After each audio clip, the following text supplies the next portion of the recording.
Arus dingin yang beruntun membuat Gunung Hehuan di Nantou kembali turun salju pada tanggal 11 dini hari. Wuling tersihir menjadi negeri putih perak dan pepohonan serta bumi tertutup salju putih setebal 5 cm.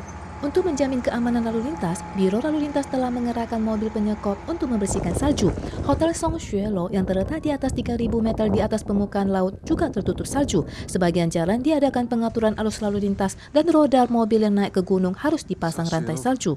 Danau Cuifeng di Gunung Taiping, Yilan juga diselimuti salju putih. Dunia putih yang fantastis dan indah menarik banyak pengejar salju untuk berdatangan. Namun, situs resmi Gunung Taiping mengumumkan akan mengendalikan jumlah pengunjung atas pertimbangan suhu akan turun di bawah 0 derajat dan jalanan licin tertutup salju. CWB memperkirakan arus dingin kali ini akan dimulai tanggal 11 malam. Suhu terdingin paling terasa dari tanggal 12 malam hingga dini hari berikutnya. 预计在周2到周3清晨是最为明显的，再加上辐射冷却的加成作用之下，预计在西半部以及东北部的低温还会进一步下探到6到9度左右。 CWB memperkirakan cuaca kembali hangat pada Rabu siang. Mentari akan kembali bersinar di seluruh Taiwan. Suhu pada Kamis dan Jumat bisa mencapai 20 derajat. Suhu di wilayah selatan bisa mencapai 25 derajat. Gelombang dingin berikut diperkirakan tiba pada hari Sabtu dan berpengaruh hingga Senin berikutnya.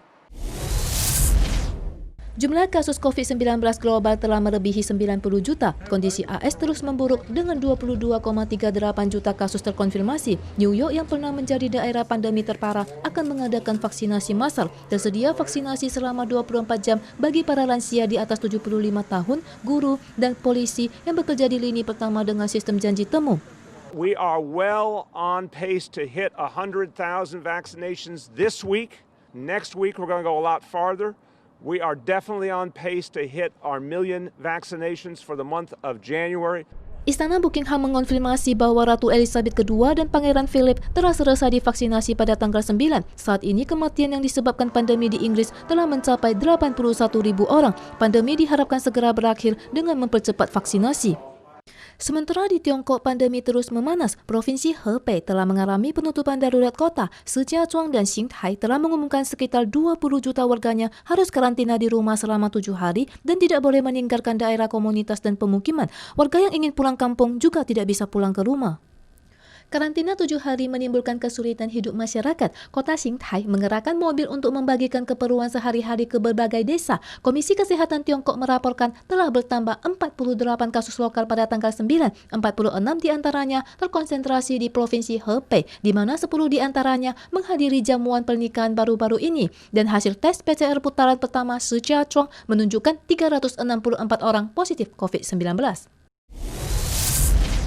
Maskapai penerbangan ekonomis Indonesia yang membawa 62 penumpang dan awak kapal jatuh pada tanggal 9.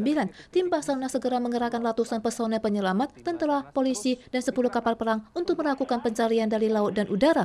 Karena jarak pandang yang tinggi, militer menemukan puing-puing pesawat pada kedalaman laut 23 meter yang diduga sebagai lokasi jatuh pesawat.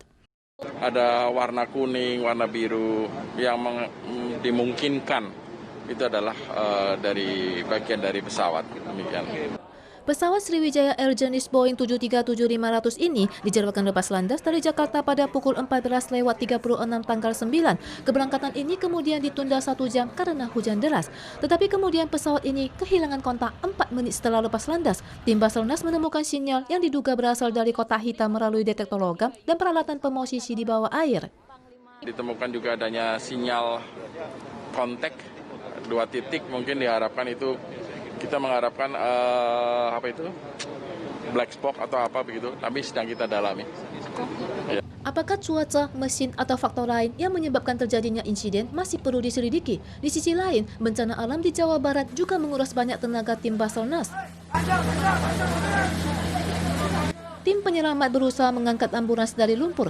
Tanah longsor akibat hujan deras telah menyebabkan 11 orang tewas dan 18 orang luka-luka. Juru bicara Basarnas dalam pernyataannya menyebutkan Desa Cihanjuang di Jawa Barat terjadi 2 insiden tanah longsor akibat hujan deras pada tanggal 9 pukul 4 sore dan setengah 8 malam.